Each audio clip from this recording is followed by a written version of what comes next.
Ibu Kota Nusantara atau IKN di Kalimantan terseret isu prostitusi. Satpol PP Kabupaten Penajam Pasir Utara kabarnya udah merazia puluhan pekerja seks komersial atau PSK sejak awal 2025. Para PSK itu menawarkan jasanya lewat aplikasi media sosial dan berbagi pesan. Kepala Satpol PP Penajam Pasir Utara, Baginda Ali bilang, razia dilakukan di seluruh kecamatan termasuk Kecamatan Sepaku yang merupakan bagian wilayah IKN. Pelaku menyewa kamar penginapan dan menawarkan jasa kencan lewat aplikasi dengan tarif Rp400.000 hingga Rp700.000 sekali kencan, katanya. Anggota DPR RI Muhammad Khozin bilang kabar soal maraknya PSK di IKN membuat istri para ASN di IKN jadi khawatir. Menurutnya, praktik prostitusi juga bisa menurunkan produktivitas ASN.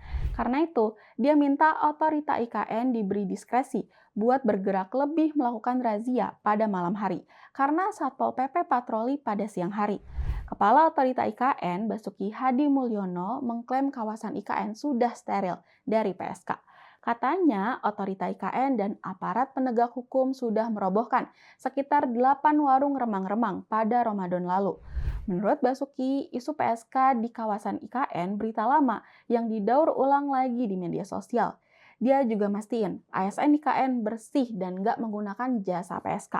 Kalau ada yang ketahuan menggunakan jasa PSK, langsung ditindak. Kabar maraknya praktik prostitusi di IKN diamini aktivis lingkungan Kalimantan Timur, Pradharma Rupang. Menurut Pradharma, praktik prostitusi ditemukan di 3 wilayah Kecamatan Sepaku, yaitu Bumi Harapan, Pasar Sukaraja, dan Pasar Bukit Raya. Bumi Harapan itu kawasan Ring 1 IKN, sementara Pasar Sukaraja dan Pasar Bukit Raya itu Ring 2. Praktik prostitusi paling ramai di Pasar Sukaraja dan Bumi Harapan, ujarnya. Menurutnya, para PSK banyak menyewa hunian tapak sebagai tempat tinggal di sekitar 3 wilayah itu. Para PSK diduga berasal dari luar Pulau Kalimantan. Pelanggannya mayoritas para pekerja IKN dan transaksi dilakukan di penginapan-penginapan IKN. Pradharma bilang bisnis prostitusi biasanya menjamur di kawasan industri ekstraktif. Dia menduga bisnis prostitusi akan tumbuh subur seiring pembangunan di IKN. Sosiolog Universitas Mula Warman, Sri Murlianti, bilang praktik prostitusi di sekitar IKN itu konsekuensi sosiologis dari pembangunan dan lonjakan penduduk pendatang. Prostitusi itu bukan hal baru. Sejak zaman dulu, praktik ini selalu hadir, terutama di wilayah yang mengalami pertumbuhan cepat, katanya. Menurut Sri, sebelum ada IKN, praktik prostitusi sudah ada di sekitar wilayah itu. Tapi karena penduduk di sana masih sedikit dan kontrol sosial masih kuat, praktik prostitusi relatif lebih terkendali.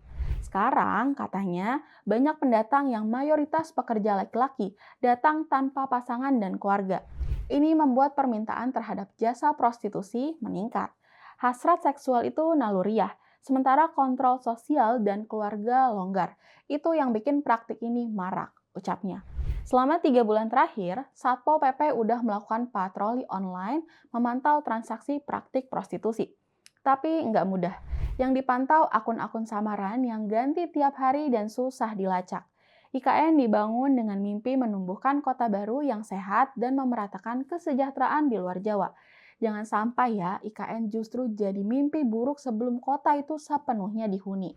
Terlalu utopis menghilangkan prostitusi 100% dari sejarah manusia. Tapi kita bisa meminimalisasikannya bila ketimpangan kesejahteraan bisa ditekan semaksimalnya. Membangun IKN bukan cuma membangun infrastruktur dan istana negara, tapi yang juga penting, membangun manusianya. Jangan sampai IKN jadi kota yang tampak keren dari luar tapi bobrok di dalam.